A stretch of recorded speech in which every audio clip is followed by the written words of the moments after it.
Hey guys, I'm your host Chantel. Hey, and I'm Dorian. And this is Two Addicts. Forgotten Fridays. Okay, Dee, let me start by saying this case is freaky. Not only is this person still missing after almost 8 years, but we actually have audio of his 911 call. And what he says in it is baffling. Missing still after 8 years. Okay, I'm all in for it. Freaky case. Okay, what's up? So Brandon Lawson was an oil field worker and a father of 4. He was last seen when he left his San Angelo home on August 8, 2013 at approximately 11:53 p.m. after an argument with his common-law wife, Ledessa Lofton. For those who don't know, common law is a thing in Texas where when you're with somebody for a certain amount of years, you're technically considered married, right? That, or if you refer to them, I guess it depends on the situation, but if you can refer to somebody as my husband or my wife in certain situations, and you're considered it's pretty crazy. Yeah. And you're not even really married, right? But you are here in Texas, right? And you just live with somebody, and if you refer to them as your significant other, then common law. Boom.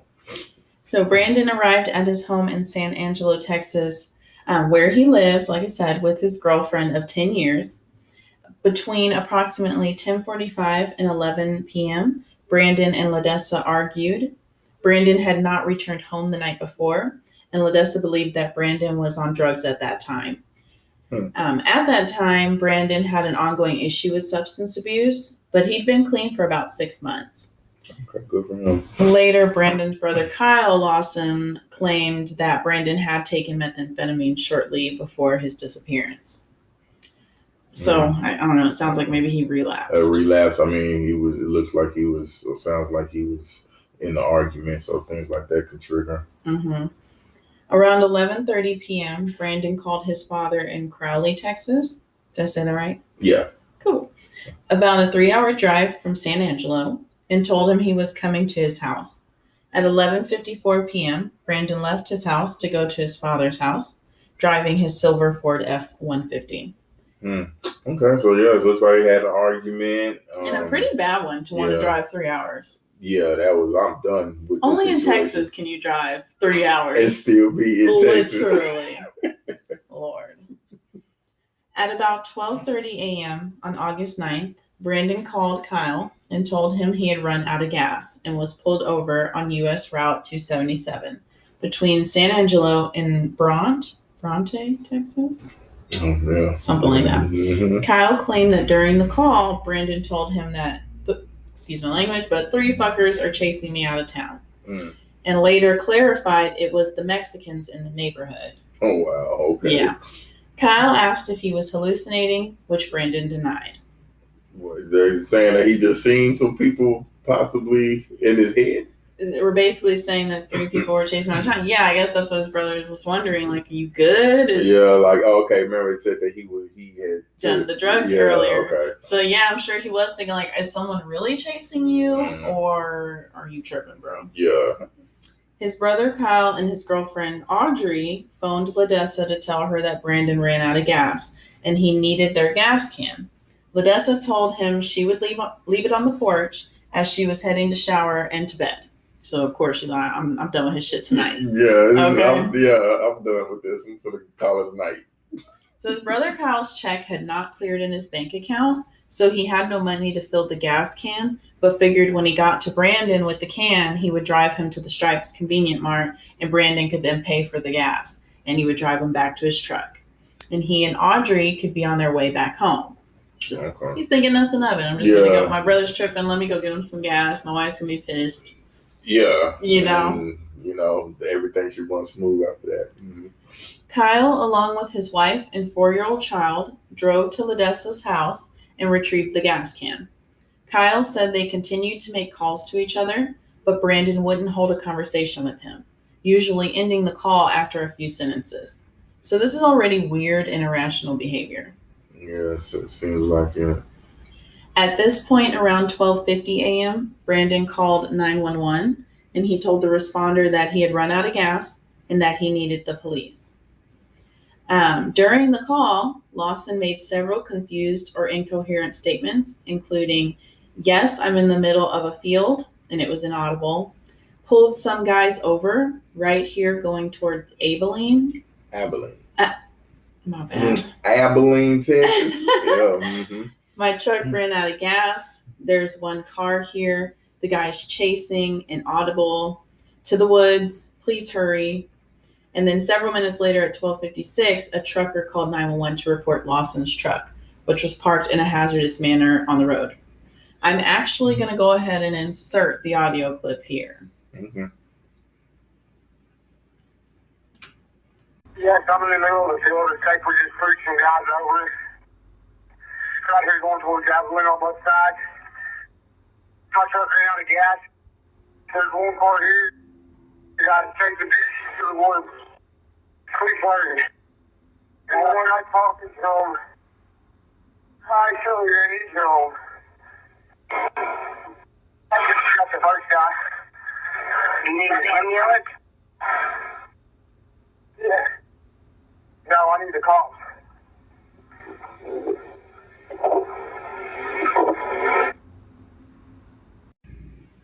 Yeah, so I mean, was that about 3 shots we just heard? I think in total it's 4. So the first one is the first one you hear, and he said, "Oh, he just shot that guy." Yeah. And then you hear 3 more. Right. So at this point, we don't know what. It must be real people out there, or he's just firing shots or something. Right? If he's hallucinating, he's the one firing the shots. Yeah. Because you hear something. Yeah. Then he says, "They like, you need help," and he's like, "No, I need cops." Yeah. Wow, that was amazing. At around 12:58 a.m., that's when the passing truck driver calls 911 and reports Brandon's abandoned truck on the side of the highway. The vehicle, again, was parked in a crazy way. It was actually with its tail end hanging over the white line. Oh.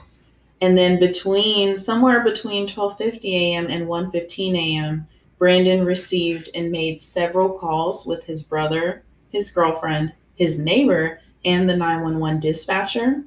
Though his poor cell phone reception caused several of these calls to go straight to voicemail. And after 1:19 a.m., all calls to his phone went straight to voicemail. Wow. Okay. So to me, that says like I'm panicked. Yeah. I'm calling anyone that will answer. Right. Yeah. But I guess if you're out of your mind too, someone could say that maybe you did the same thing, that you were calling everyone because you're out of your mind. Yeah, and then the poor cell phone reception don't do anything but piss you off even more. Yep. Okay, so when Kyle arrived, his brother, at 1:10 a.m. on August 9, 2013, there was no sign of Brandon. A sheriff's deputy arrived at the truck at about the same time as Kyle and Audrey did. There was no visible damage to Brandon's truck, and his keys and his cell phone were gone. It is understood that the deputy nor Kyle were aware that Brandon had phoned 911 asking for a cop, or saying, "Please hurry," or anything like that. While talking with the deputy, Kyle received a call from Brandon in which Brandon's cell was going in and out, and he was hard to understand. Yeah. What Kyle did understand was, "I'm in a field." Kyle felt maybe Brandon was hiding in the field due to him having an outstanding warrant from 2 years ago that Brandon himself actually didn't even know until recently. So Kyle made no mention to the deputy of Brandon being the phone call he was listening to. Yeah. Had Kyle known Brandon had phoned 911, he would have never assumed he was just hiding. Yeah, because he was like, "I ain't trying to get my brother, in trouble or anything like that." Yeah, and you'll notice too. So at this point, Brandon makes some weird statements to his brother. He actually calls him, and this is, I guess, a part of why he didn't want to say anything to the cop and why he maybe felt he was scared, because he basically tells him, or he sounds out of breath for one. And he claims he's bleeding. So he tells him like, "Hey, I'm bleeding," or whatever. And then this is what Brandon says: "I can see you. I'm right here." But neither the deputy nor Kyle could see Brandon. He also said, "One time run," which I actually read in one of the articles, that the brother said that's like kind of like a slang term they said to each other about like, "Run as the cops." Yeah. basically. Mm-hmm. So like that totally to me makes me understand why Kyle was like, let me not say nothing. He's clearly messed up and probably just doesn't want to see the cops or something like that. And he didn't know he had made the 911 call yet. And so then he says the one-time run thing to Kyle, and Kyle responded that he wasn't going to run. And Brandon says, "Where is your pride, motherfucker?" And then hung up the phone. Yeah, he was definitely off his rocker. Tripping a little. Yeah. So after talking to the officer and not knowing Brandon had made that 911 call asking for help, Kyle drove a short distance up the road and parked the car to wait for Brandon to appear. Though after about 30 to 45 minutes, he left to get his child some food. He actually ended up leaving the gas can in the back of Brandon's truck and later returned to the truck around 5 a.m. He was surprised to find that Brandon had not returned. And around 8 a.m., the cops then towed the truck. So he was just an abandoned vehicle at that point. Yes. So I think that, like, basically what it sounds like, the brother didn't, since he didn't know he was calling for help and he thought maybe he was just, tripping, he didn't think anything serious was really going on and figured eventually he'd just go back to his car once the cop left. Right. Once the coast was clear, you'll get in your car and all that. But his brother was tripping.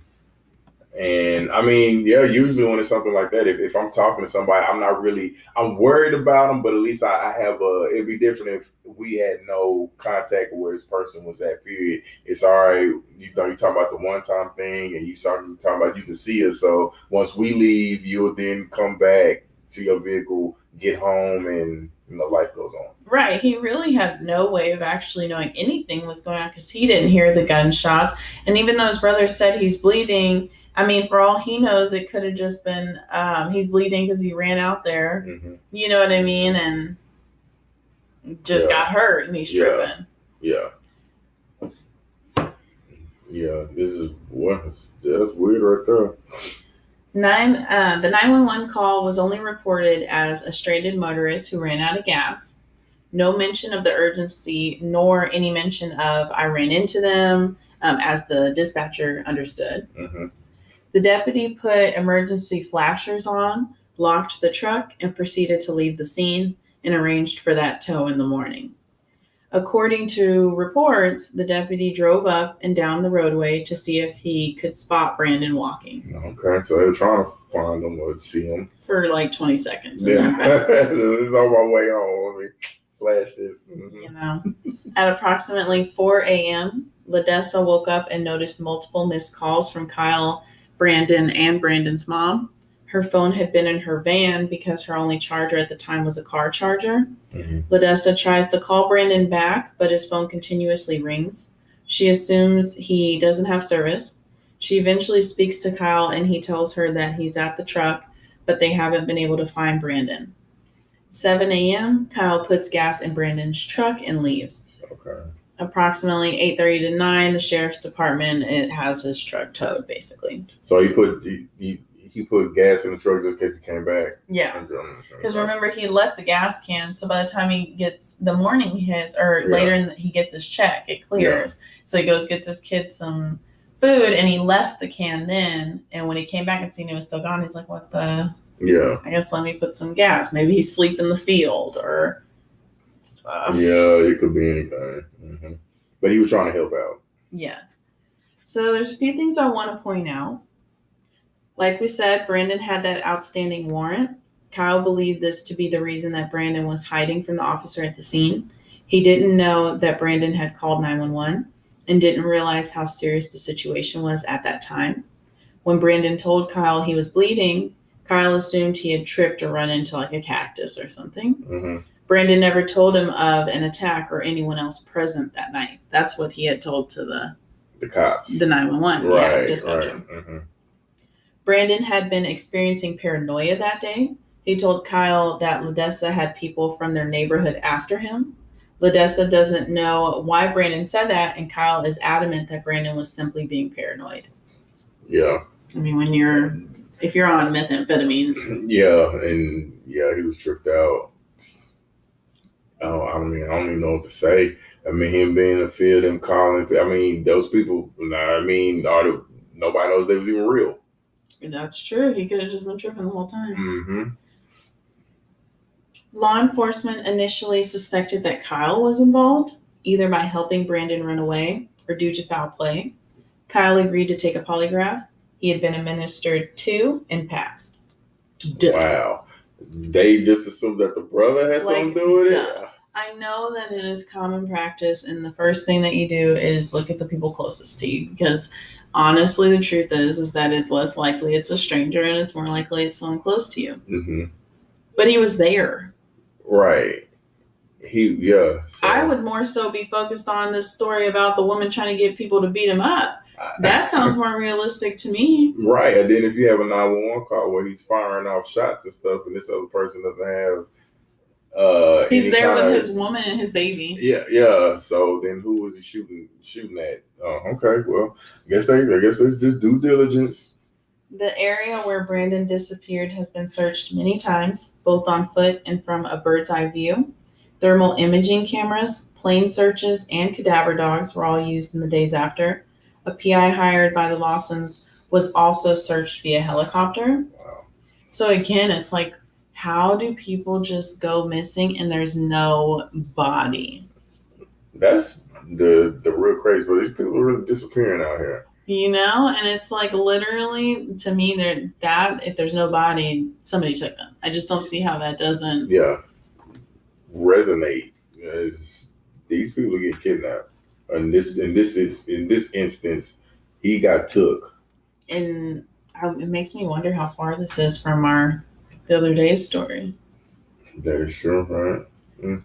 The terrain in the area where Brandon disappeared is extremely rough. It's known to be inhabited by wild hogs and rattlesnakes.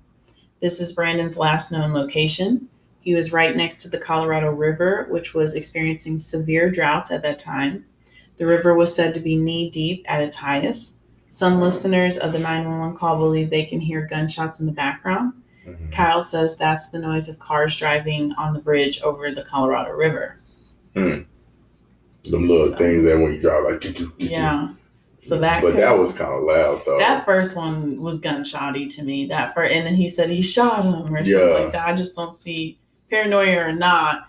Have you ever seen the movie The Pest? Yeah, I think so. With John whatever his name is. Yes. Mm-hmm. And that one's like a funny movie, and this isn't funny at all. But basically, they're hunting people. Yeah. That's kind of what this reminds me of. That would not shock me. I think it's craziness out there where people do stuff and like that. And even if, what if they're hunting and they see him, he's not wearing any, protective gear or anything like that, so they just assume it's an animal or something. Yeah. And he is running from them because he's like, what the hell? I don't know. Yeah. I was by there, somebody shot, thinking they shooting at the deer or something, and I was by there and I took off running and they're shooting. Yeah. That's a theory. According to this San Angelo News article, Brandon withdrew from his 401k before his disappearance. This is confirmed by LaDessa in the article, though she's unaware whether he received the money. His last paycheck was direct deposited on the night he went missing, and Brandon never withdrew that money. Wow. So you can't even use that as he did that so he can get money to go live, do a new life. Because he didn't have any of his stuff. He had none stuff. But he did have his phone, because remember he took it. Yeah, but the cops would have been able to ping that off of towers. That's true. Did we ever check that? Where did it stop? Where was the last place? I have so many questions. None of Brandon's items, such as his phone, keys, or wallet, have ever been recovered. After helicopter searches, the Coke County Sheriff's asserts that there was no sign of a struggle. One spot underneath the tree appeared to have indentation marks. The sheriff said it's possible this is where Brandon crouched to watch Kyle and the officer at his truck. Okay. So what happened to Brandon Lawson? Deputy Neal of the Coke County Sheriff's Office thinks he walked back to the highway and got a ride. Law enforcement unanimously reports that foul play was not a factor and believes a body would have been found if Brandon was still in Coke County. Yeah, duh. But the Lawsons assert that Brandon never would have left his family, and Kyle denies he was hallucinating from drugs. Many feel that the 911 call points to foul play. Others hear the recording as a sign of drug-induced mania and believe Brandon succumbed to the elements. I mean, do you disappear in the dirt? Right. You don't just disappear. No. Deputy Neal, his comment about, I just went back to the highway and got a ride. You really worked hard on that one, huh? You took your time. So, I know people drop past people who got their thumbs out and all that kind of stuff. And like in the middle of the night? Yeah, sir? I just got, in the ride, I'm not pulling. Okay. I wish you could see me scratch my head. That one, I was like, that's what you said? Like, oh, yeah, man, we nice people out here. We just give random rides. In the middle of the night. In the middle of the night. To somebody who's flipping out and calling. I mean, he called 911. Yeah. I guess that's what kind of gets me. And I do understand he does sound a little, like maybe something is going on. But at the same time, how come he wasn't tripping prior to the stop? Yeah. You're right. It makes me wonder. Yeah. I just wish I had a visual of what this field looks like that he was in. Was it like high grass type of field, or was it? Well, it has to be if it's, it has hogs and rattlesnakes. Yeah. Which... I mean, it was dark outside, so it kind of, if he was deep, you wouldn't have seen him, especially if he was crouched down. And then that makes me think, too, maybe he did get bit by a rattlesnake or something, but you would find his body. Yeah, his body. They had cadaver dogs. Yeah. There's no shortage of theories claiming everything from abduction by drug cartels, or the trucker who called 911, or police cover-ups, and the list goes on and on. Until then, we can't help but wonder how a 26-year-old father of four seemingly vanished into thin air. I'm not going to lie, when I was doing the research and everything, I was thinking in my head, like, it almost made me feel like, I hate saying this, but like the cops were involved. And that's why he was hiding from the cops, why he told his brother, run. Yeah. You know what I mean? Like, get away from them. They're out here chasing me down. Like, you know what I mean? Yeah. It's very possible. And even the trucker, I mean, did we look into him? No, I don't think they did. They probably didn't. Don't look like too. I mean, it's not like a lot that they. That's like the Weepy Voice killer. He'd hurt somebody and then he'd call the police and sit on the phone. I did this. Blah, blah, blah. Well, yeah. This is very weird. What's going on? Because I'm still kind of leaning towards the fact that he was on he was drugged out. Yeah, methamphetamine. Yeah, so that is for me in my head. That's kind of playing a big part in all this, because if he was hallucinating, and then it said earlier that he was, but then his brother said that he wasn't. His brother said, "Oh yeah, he was hallucinating earlier." And then he's like, "Nah, drugs didn't play a factor." Yeah, so. And I know, like, having a friend that went missing that did have a drug problem. I know you don't want to share that because it's such a stigma, and they stop caring. The second that it's a drug addict or whatnot, the cops, I don't want to say they stop caring, but it's just less likely that they're going to put the effort into finding your family member or friend. So maybe he did switch it up later. I can't even blame him for that. Either way, drug addict or not, we need to figure out what happened. Because it's a whole body that needs to be found. And I'm definitely not buying a father of four. A father of four. So he has sanity because he has four, what I mean? Or that's what drove him insane. Yeah, with that big argument. But the whole, he just got on the highway and caught a ride. That's just foolish. So, yeah. It wasn't known by Brandon's family that he called 911 until Brandon's common-law wife, Ladessa, saw on the itemized cell phone transactions provided by law enforcement that a 911 call was made. There has been no activity on Brandon's bank accounts or cell phone. So just to make that a little more clear, they didn't even find out that he made that 911 call until much later into the investigation. Yeah, I would think that the cops are like, we got a call out here about such and such, whatnot. Like, how did they? I guess my question would be, because it said that Kyle and Audrey, the brother and the wife, right, pulled up at the same time that the cops did. So how did the cops know? Why did they question? Like, how did y'all know to come here? Right, or something. Yeah. Especially because he didn't tell him right away that his brother was calling him. It's actually weird activity going on. Yeah, it truly everywhere. is. An extensive search was conducted by professional search and rescue on October 24, 2013, around the area of that abandoned truck. Obviously, nothing turned up. Yeah. Brandon's date of birth is November 18th, 1986. He stands at 5'9" and weighs about 230 pounds. He had brown hair and blue eyes, and he was last seen wearing a yellow shirt, camouflage shorts, and white Nike Air Max sneakers.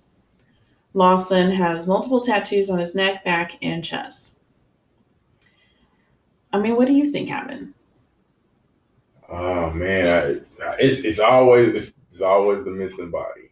So I mean, somebody took. I mean, I hate to go the cop route, but the whole fact that the deputy or whomever showed up without well, I guess the cops knew, but the brother didn't know because of dispatch sent them. So I don't think it was foul play on the cops' part or anything like that. But it's that running away thing, and I don't know. I actually don't have a theory on that. I don't know what could happen. It's too. There's no solid info. I mean, there's not animals around that's going to eat them, and you'll find traces of that. Yeah. You know, he's gone. To me, the idea that he just succumbed to the elements because he was in a mania-induced drug thing or whatever, I would believe that if there was a body. Yeah. If there was a body, I'd say, guys, probably didn't get murdered. But there's no body. Yeah. You cannot die and then hide yourself. Exactly. You just fall out wherever you may. And you said, if a hog ripped your arm off, it'd be across the field and you'd still be there. Yeah. Or your arm would be over there and they'd find that. Yeah, because this was 2013. They've cut that field at least once since then. So they would have ran into... Probably put up some buildings by now. Yeah. So he's gone... Probably the typical, I don't say a typical abduction, but it's what it's starting to seem like. But who's out there just saying, I mean, 5'9", 230, it's a big guy. You know what I mean? That's, so, I don't know. It's pretty crazy. And when I picked this week's cases, I wanted to do these two guy cases because to me, it's almost a little more scary knowing a guy gets snatched up and disappears, because guys just don't get snatched up and disappear like that, but they really do. I guess everybody gets snatched up, but that is crazy. I have no thoughts on what is going on with this case right here, especially because at least this, unlike a lot of the other ones we've kind of talked about, I mean, he was right. He could see his brother. According to him, he could actually see his brother. Which is crazy. Yeah, so the fact that he didn't come out, so he was scared of, like you say, the cop situation.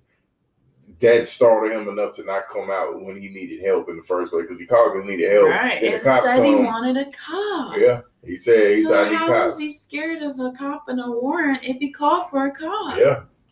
So maybe it was people out there shooting, and they got him, and what they do, they get him and they clean up the situation. Or he recognized that cop, and he was like, "This cop has been chasing me the last 3 miles," or something. I don't know. It's so mysterious. It's so weird. Yeah. So there's definitely some foul play going on. Bodies missing. So some clean up happened or something. But yeah, this is very, very weird situation. Yeah, let me know what you guys think, if you think it's weird too. If you have any information regarding Brandon Lawson's disappearance, please contact the Texas Department of Public Safety at 512-424-5074 or the Coke County Sheriff's Office at 325-453-2717. And that is all I have for you today, guys. Make sure you catch us on next week's episode of Forgotten Fridays. Yes, make sure you catch us on Tuesdays for our Tube Addicts. And of course, follow us on Instagram at Tube Addicts Podcast. Bye, guys. Bye.